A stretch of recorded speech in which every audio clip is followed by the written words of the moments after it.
Assalamualaikum warahmatullahi wabarakatuh.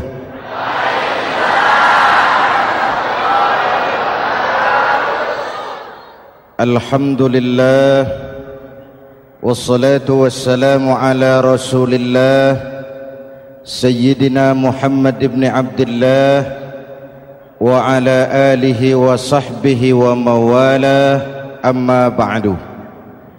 Saudara-saudara kaum muslimin di seluruh tanah air, hari-hari pada minggu akhir Ramadan kita bersama-sama menyaksikan sebuah fenomena tentang pindahnya kegiatan umat dari masjid ke pasar, dari masjid ke terminal, dari masjid ke stasiun, dari masjid ke bandara. Apa boleh buat, itulah wajah kita. Bahwa lebaran artinya mudik, bahwa lebaran artinya baju baru dan makanan.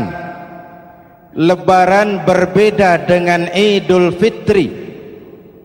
Lebaran adalah tradisi yang setiap kita boleh ikutan. Siapa saja boleh ikut lebaran, tapi tidak tiap orang bisa merayakan Idul Fitri. Mau puasa atau tidak puasa boleh lebaran, tidak dilarang sama petugas keamanan. Mau ibadah Ramadan atau tidak melaksanakan ibadah Ramadan boleh ikut lebaran, tapi tidak berarti merayakan Idul Fitri, karena selalu ada kos dari apa saja yang kita lakukan. Saya mau cerita, mau dengar nggak? Ada dokter gigi, dokter baru. Satu sore praktek, pasiennya 4 orang nunggu duduk jejeran. Dipanggil pasien pertama, diperiksa, berlubang giginya, dicabut tanpa dibius. Oh, namanya dokter baru. Pasien ini teriak, aduh sakit dok, tidak kuat, sakit. Teriakannya keras sekali. Pasien yang 3 orang yang nunggu gemeter, lari semua. Sudah saya dicabut, diobati, selesai, tanya, sudah selesai dok? Sudah mas. Berapa biayanya? 200.000. Loh, biasanya kan 50.000, kok 200.000? Biasanya sih memang 50.000, tapi siapa suruh kau teriak? Yang 3 lari.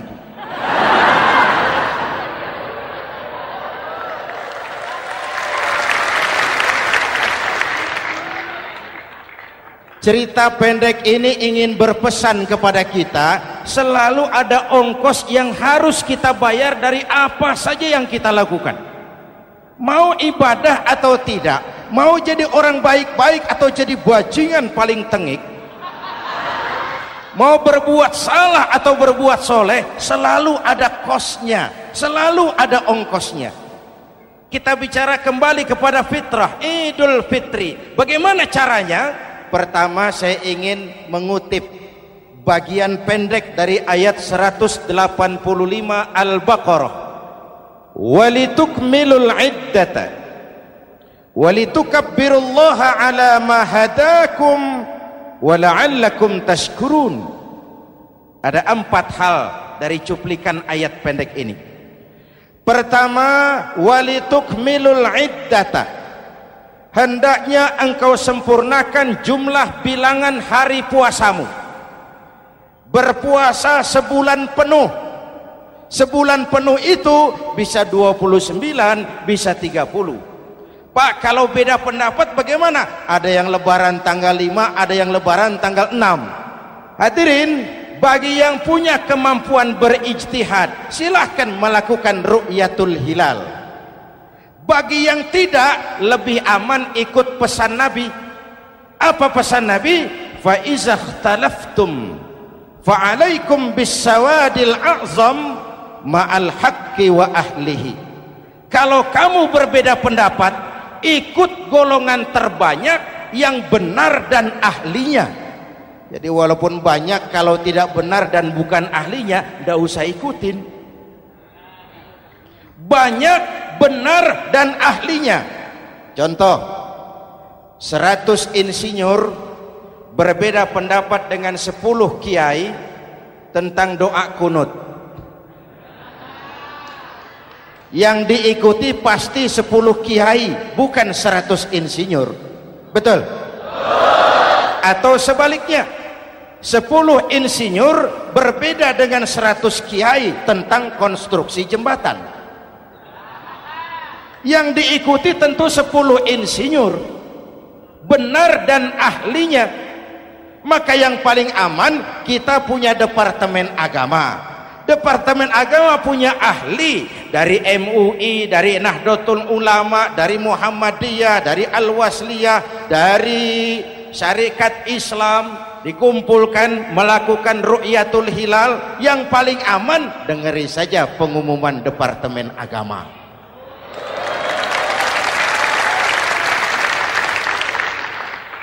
Tapi tetap menghormati mereka yang meyakini 1 Syawal jatuh pada tanggal 5. Beda boleh, marah jangan.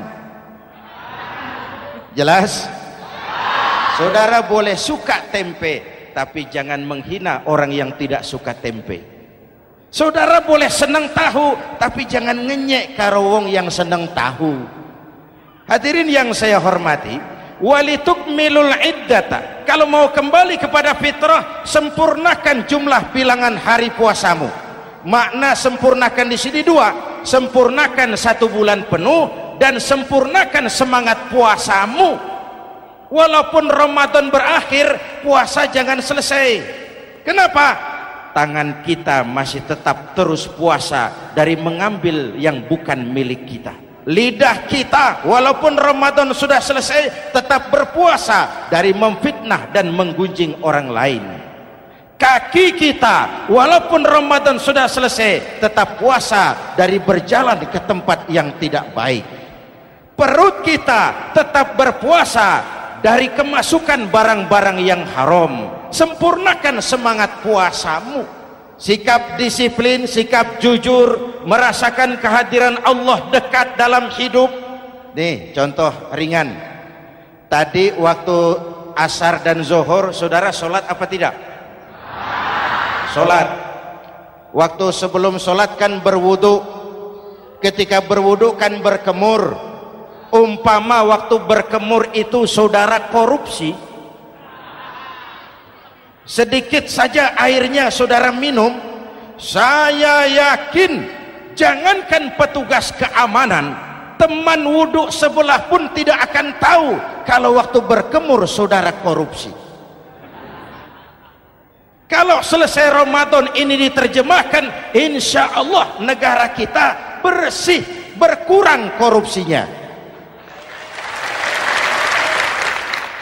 Hadirin yang saya cintai, saya kembali kepada pesan Al-Baqarah 185 tadi.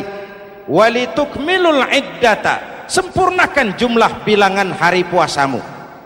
Puasa sebulan penuh dan kemudian lanjutkan semangat Ramadan.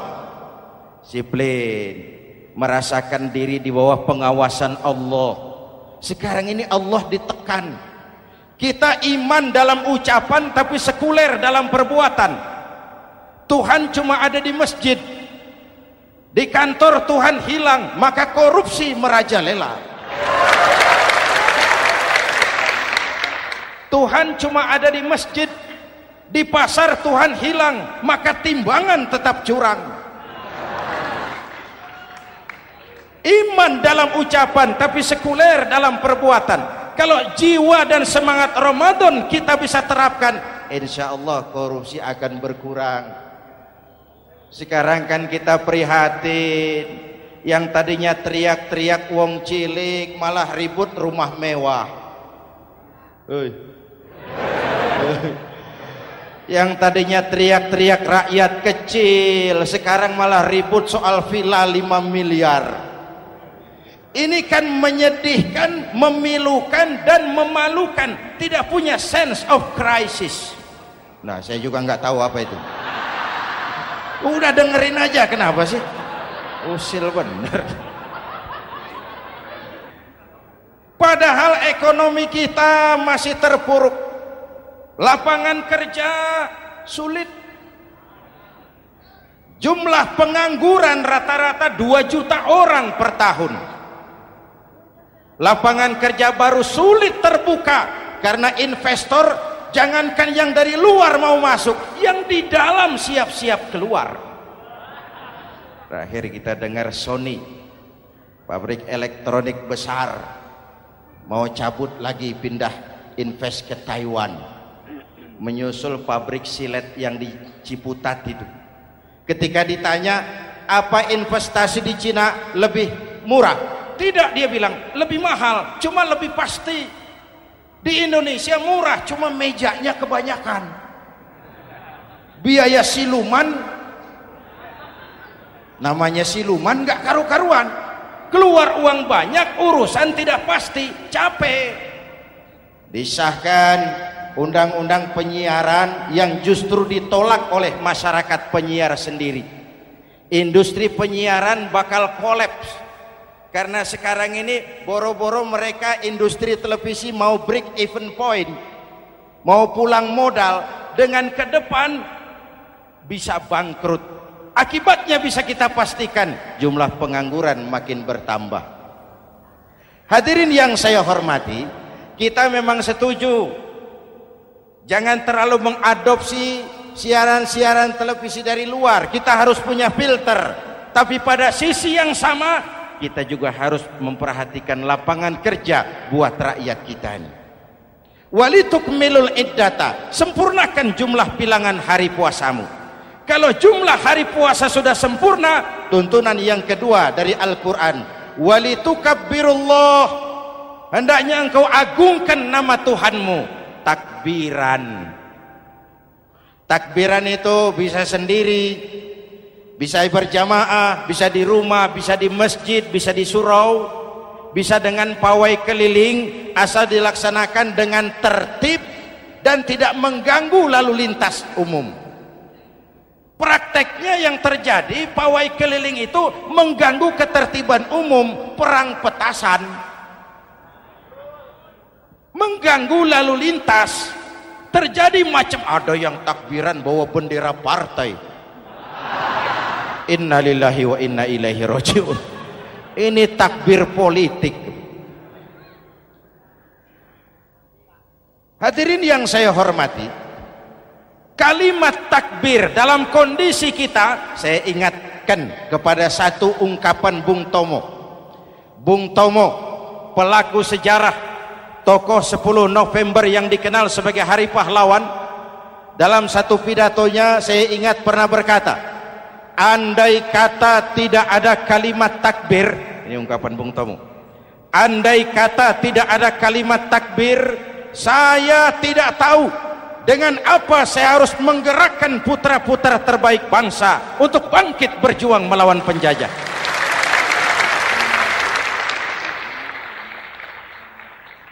Ketika Allahu Akbar itu londo, kelihatannya kecil, meriam nggak meleduk. Dahulu orang-orang tua kita cuma ada 2 kata, merdeka atau mati. Tidak berpikir nanti kalau menang dan merdeka saya jadi wali kota di mana.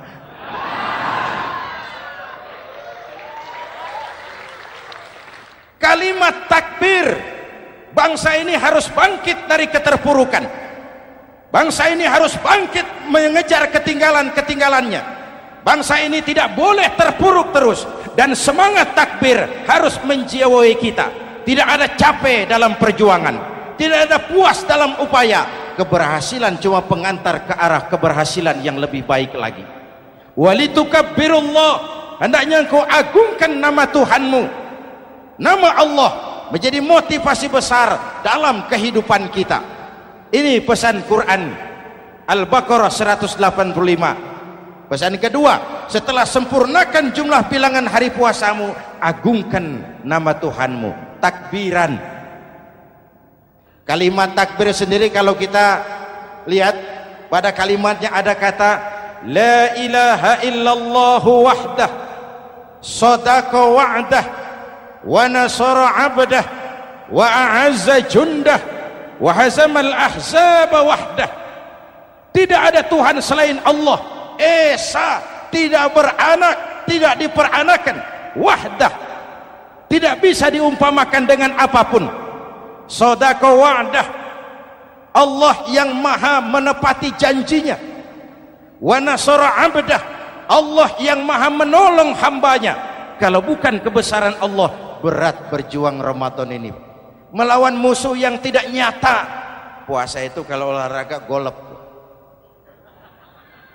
Benar Pak, kalau tinju lawannya kelihatan. Betul.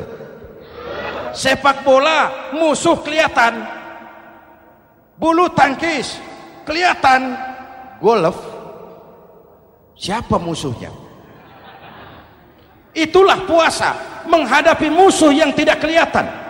Itu lebih berat daripada perjuangan mengangkat senjata, lebih berat daripada berjuang mengorbankan harta. Tapi kalau di bulan Ramadan saja Rasulullah menang dalam perang Badar, itu harus jadi sumber motivasi. Dengan kalimat takbir, dengan keagungan Allah, bangsa Indonesia harus bangkit dari keterpurukan. Ibu bapak hadirin yang saya hormati, jadi bukan akhir Ramadan lalu sibuk beli baju. Boleh, boleh, tapi bukan itu yang utama. Laisal id bilibasin jadid walakinnal id bita'atin yazid. Idul Fitri bukan pakaian baru.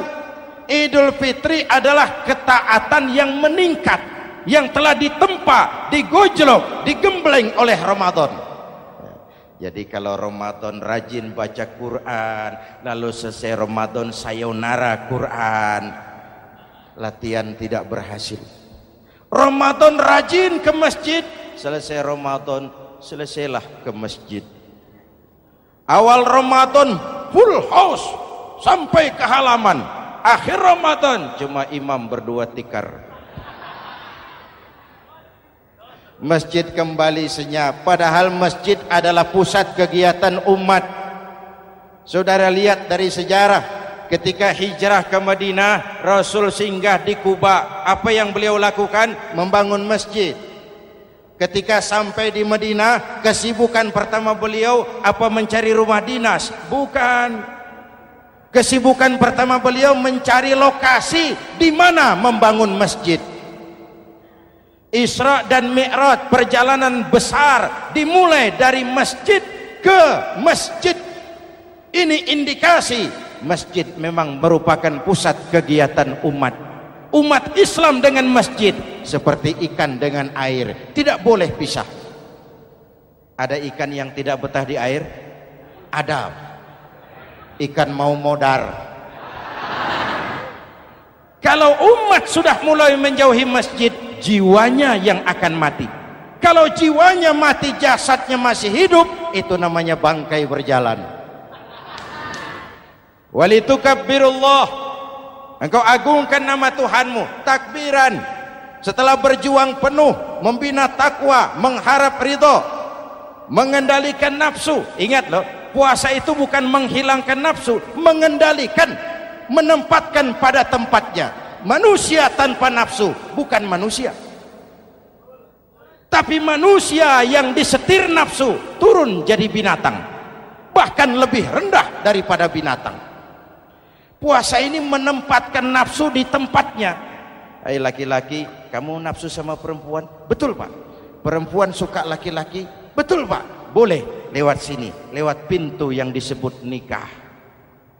Ini nafsu disalurkan lewat pintu yang disebut nikah. Jangan seperti ayam kawin tiap malam, nikah tidak mau.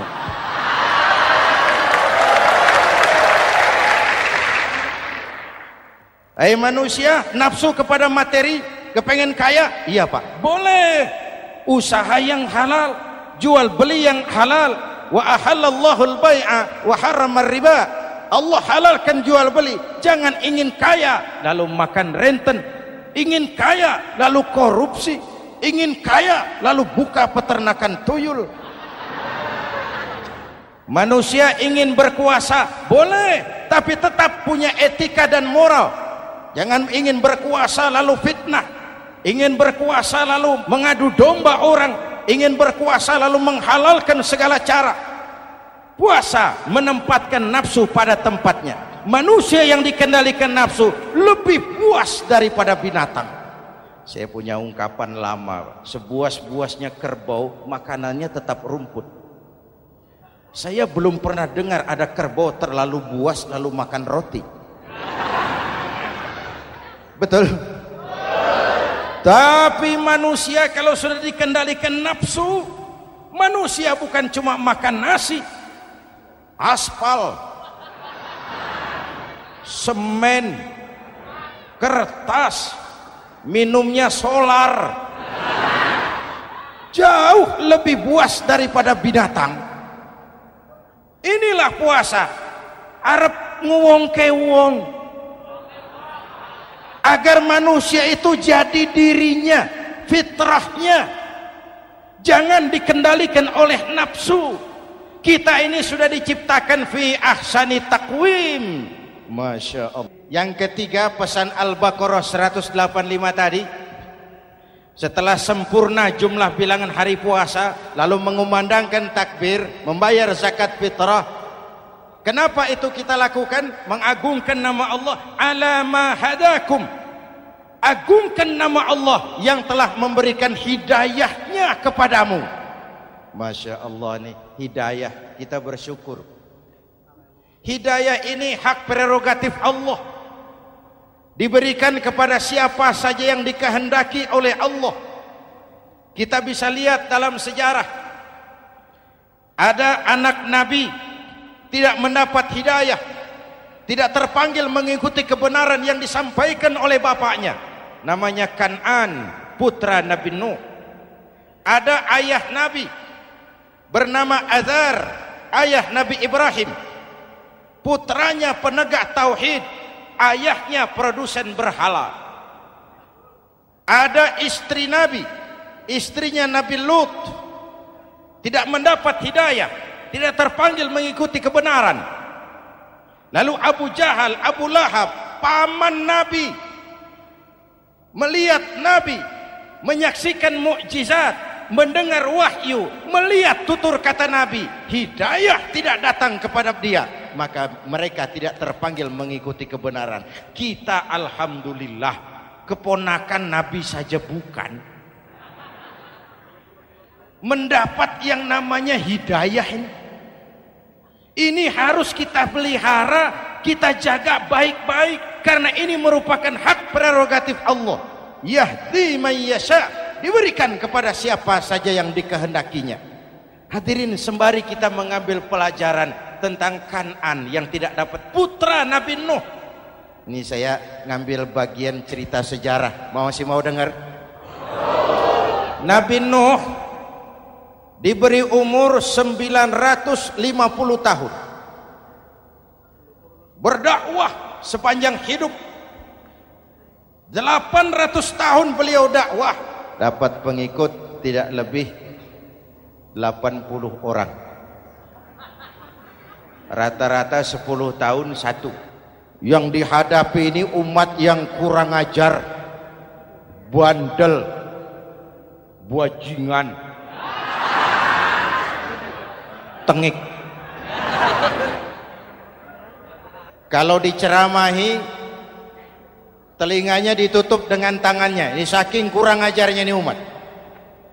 Diberikan dakwah, telinganya ditutup dengan tangan. Nabi Nuh ketika di puncak kesabarannya munajat, ya Rabb, bagaimana Nuh? Siang malam saya berdakwah kepada umat ini, saya sampaikan risalahmu, saya canangkan seruanmu, saya sampaikan ajaranmu.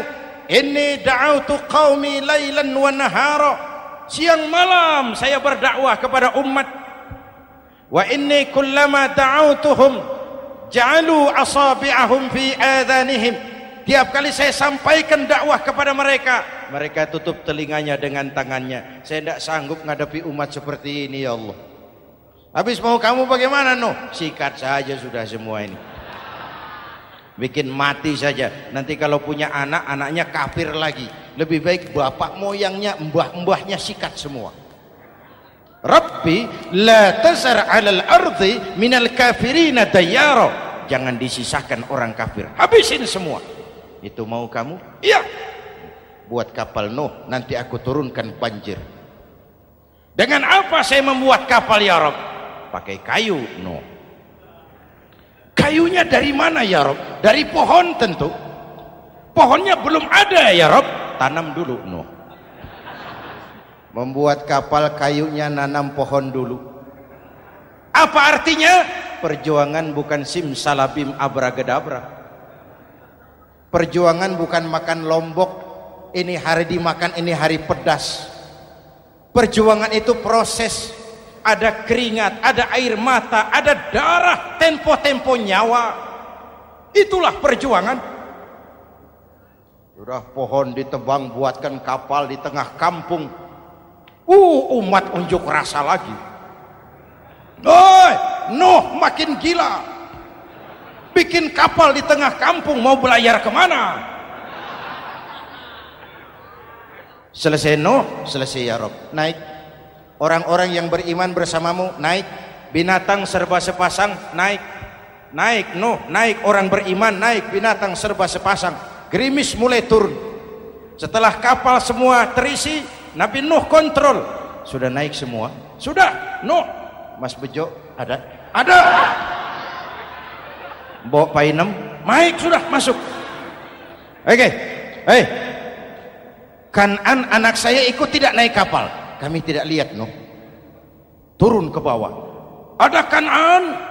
Kami tidak lihat Nuh. Naik ke atas buritan. Kelihatan Kanan tidak ikut naik kapal. Kumpul bersama orang kafir di daratan. Inilah potret kehidupan. Kumpul dengan orang-orang kafir.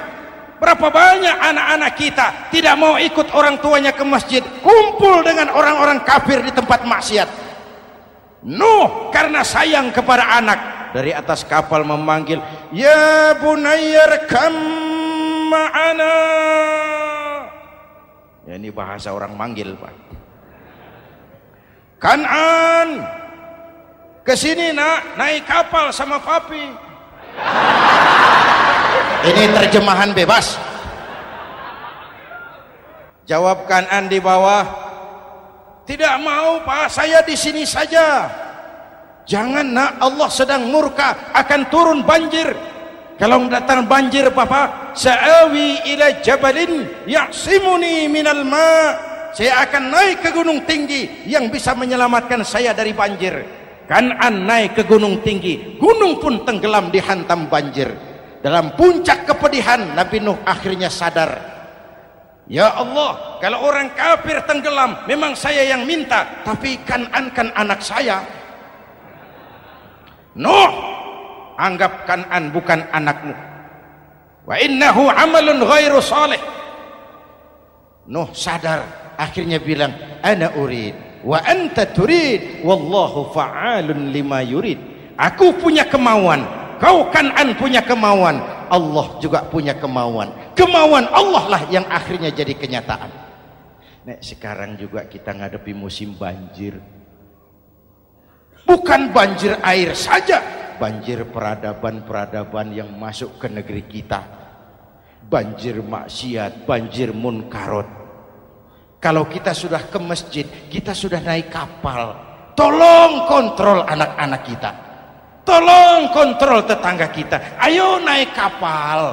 Banjir.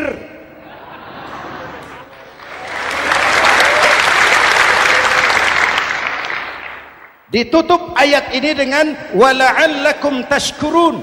Atas hidayah yang diberikan kepada kita, kita bisa melaksanakan ibadah Ramadan, bisa takbiran, dan diakhiri dengan ungkapan tasyakkur.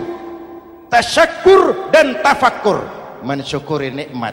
Saya berulang kali mengingatkan, nikmat bisa berubah menjadi azab kalau kita tidak pandai mensyukurinya. Bayangkan Pak, tahun 87-an kita itu jadi negara yang berswasembada pangan. beras kita cukup untuk rakyat kita. Sekarang kita jadi pengimpor beras terbesar. Kita beli beras ke Vietnam, kita beli beras ke Thailand, ke negara-negara yang lebih kecil dari kita. Kenapa? Karena sawah kita tanami gedung dan beton. La in syakartum la azidannakum wa la in kafartum inna adzabi lasyadid. Kalau kamu bersyukur, aku tambah nikmat. Kalau kamu ingkar, tidak pandai bersyukur, awas, azabku pedih. Maka ungkapan saya, orang kaya bisa masuk surga karena hartanya, orang kaya bisa masuk neraka juga karena hartanya. Syukur apa tidak syukur? Pejabat bisa masuk surga karena jabatannya, pejabat banyak yang masuk neraka juga karena jabatannya. Syukur apa tidak syukur?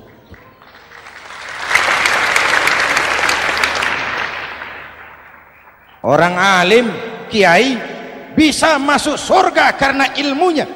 Orang alim pun bisa masuk neraka lebih dulu dari penyembah berhala juga karena ilmunya. Syukur apa tidak syukur? Kasih jabatan sebagai pemimpin lalu menyadari sayyidul qaumi khadimuhum. Pemimpin suatu umat adalah pelayan bagi umat itu.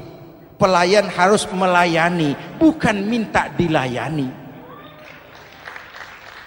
Selama ini kita memandang jabatan itu jalan pintas menuju kaya. Jabatan itu artinya kekuasaan dan fasilitas, maka yang lahir rampok-rampok baru.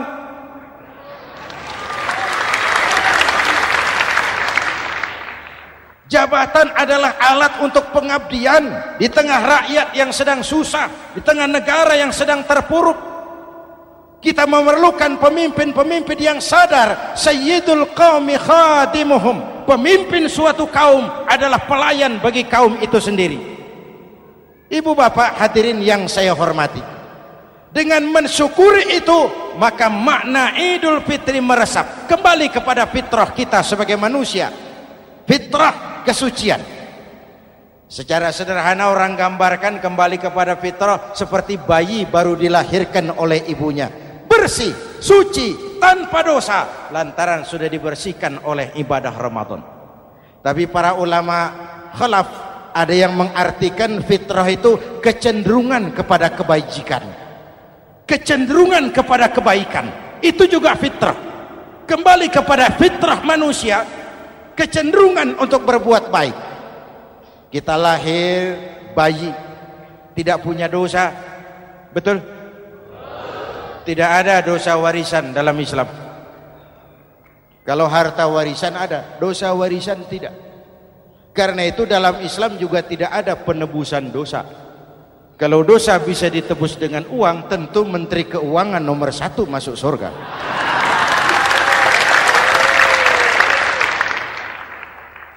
Dosa dalam Islam ditebus dengan taubat, langsung kepada Allah, sonder calo. Hadirin yang saya hormati, kembali kepada fitrah seperti bayi baru dilahirkan oleh ibunya, bersih, tidak punya dosa kepada Allah lantaran sudah dibersihkan oleh ibadah Ramadan. Soalnya kemudian kita kan tidak hanya bersalah kepada Allah, kita ini juga bergaul dengan sesama manusia, betul? Sebuah hadis, sahabat ditanya oleh Rasul, atadruna manil muflis? Saudara-saudara tahu kamu siapa orang yang bangkrut? Oh Rasul, orang bangkrut yang tidak punya uang, orang bangkrut yang tidak punya harta. Salah kata Rasul, innal muflisa min ummati, yang bangkrut dari golongan umatku, yang besok di hari kiamat datang menghadap Allah dengan membawa pahala solat, membawa pahala zakat, membawa pahala haji, membawa pahala sedekah pada satu pihak. Sementara pada sisi yang lain sebelah kiri, orang ini juga datang membawa kesalahan karena pernah mencaci maki orang, pernah memfitnah orang, pernah memakan harta orang dengan cara yang zalim. Satu sisi bawa kebajikan, sisi lain bawa kesalahan. Kalau ini yang terjadi, bagaimana nasib kita kata Nabi? Tuhan, ini pahala solat saya, ini solat yang wajib, ini yang sunnah, rawatibnya, nawafilnya. Datang orang, sebentar Tuhan, apa? Dia memang rajin solat, tapi saya pernah dicaci maki. Hancur nama saya, remuk hati saya. Di dunia saya tidak bisa membalas karena dia lebih berkuasa. Sekarang saya menuntut keadilan. Betul? Iya Tuhan. Sini pahala solatmu, kasih orang yang kau caci maki. Tuhan, ini pahala puasa saya, yang wajib Ramadannya, sunnah 6 hari Syawalnya, Senin Kemisnya. Ini Tuhan. Datang lagi, sebentar Tuhan. Kenapa? Dia memang rajin puasa, tapi saya pernah difitnah tanpa benar, dicorengkan arang ke dahi, hancur nama saya karenanya. Saya menuntut keadilan karena di dunia waktu itu cuma banyak pengadilan, tapi tidak ada keadilan. Benar? Benar. Ini pahala solatmu, kasih orang yang kau fitnah. Tuhan, ini pahala zakat saya. Datang lagi, Tuhan, dia memang suka zakat, tapi korupsinya lebih besar dari zakatnya. Nuntut keadilan. Sini pahala zakatmu kasih. Kalau habis pahala kebaikan, orang yang menuntut masih banyak, diambillah dosa orang yang kita sakiti, diberikan kepada kita. Pahala dipreteli, dosa diberikan. Apa enggak bangkrut? Ibarat orang dagang, modal habis, tagihan hutang datang terus. Kenapa? Orang ini cuma baik hubungannya kepada Allah, tapi tidak baik hubungannya dengan sesama manusia. Karena itu dalam konteks dengan fitrah, manusia makhluk yang fitrah. Apa fitrah itu? Pertama, manusia makhluk yang bertuhan, itu fitrah. Mengingkari Tuhan, mengingkari fitrah. Yang kedua, manusia makhluk sosial, zon politikan, itu fitrah. Kita tidak bisa hidup sendiri. Betapa dan siapapun kita memerlukan yang lain. Maka nuansa Ramadan intinya adalah silaturahmi. Nuansa Idul Fitri silaturahmi antar sesama kita. Ada baiknya saya ingatkan lagi sebuah hadis. Masih mau dengar? Selesai sholat Id, sahabat mendengar Rasul mengucapkan amin 3 kali. Amin, amin, amin. Ya Rasul, ada apa? Tadi turun Jibril selesai sholat, mau berdoa. Muhammad, aku mau mohon kepada Allah, mau kau aminkan? Silahkan Jibril. Jibril doa, Rasul amin. Doanya 3 macam permohonan, maka Rasul 3 kali mengucapkan amin. Kalau sudah Jibril yang doa, Rasul yang amin, apa iya doanya ditolak? Apa isi doanya? Yang pertama, ya Allah, doa malaikat Jibril, hari ini 1 Syawal, waktu itu doanya, saya mohon kepadamu, jangan engkau terima puasa dan ibadahnya anak yang durhaka kepada ibu bapaknya. Rasul mengucapkan amin. Renungan buat kita. Itu sebabnya barangkali sesibuk-sibuk di Jakarta masih mau mudik nemui orang tua. Yang kedua, ya Rabb, saya mohon kepadamu, jangan engkau terima puasa dan ibadahnya istri yang durhaka kepada suaminya. Amin. Kedengaran Bu? Ada ibu-ibu tanya, Pak, kalau suami yang durhaka sama istrinya bagaimana? Ah, hadisnya tidak menjelaskan itu Bu.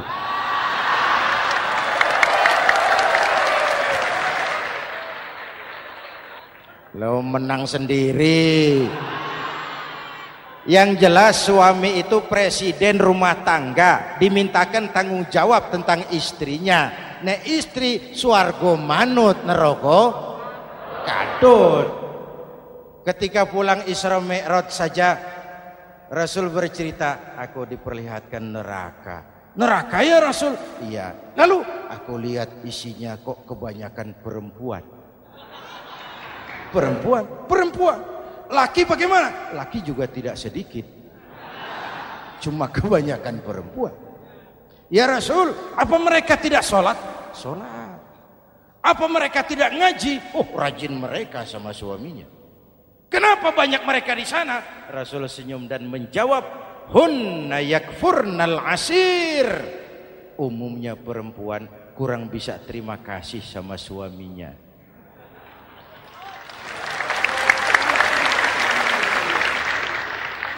Ini penyakit turunan. Oi, ngaku oi. Lalu yang ketiga, ya Allah, hari ini saya mohon kepadamu, jangan engkau terima puasa dan ibadahnya muslim yang tidak mau memaafkan sesama saudaranya muslim. Memaafkan lebih berat daripada meminta maaf, tapi memberi maaf lebih mulia daripada meminta maaf. Inilah nuansa mengembalikan semangat saling menghargai, saling mencintai, keutuhan, kerukunan, dan kedamaian. Sudah capek kita rakyat dengan konflik. Sudah capek kita dengan mengedepankan perbedaan dan bukan persamaan. Sudah waktunya kita berbeda tapi tetap bergandengan, tetap bersama menyongsong hari esok yang lebih baik. Mintalah ridho ibu bapak, suami kepada istri, istri kepada suami, dan memaafkan sesama saudara muslim sehingga kita benar-benar kembali kepada fitrah. Terima kasih dan mohon maaf, semoga ada manfaatnya. Usikum wa nafsi bitaqwallah. Wassalamualaikum warahmatullahi wabarakatuh.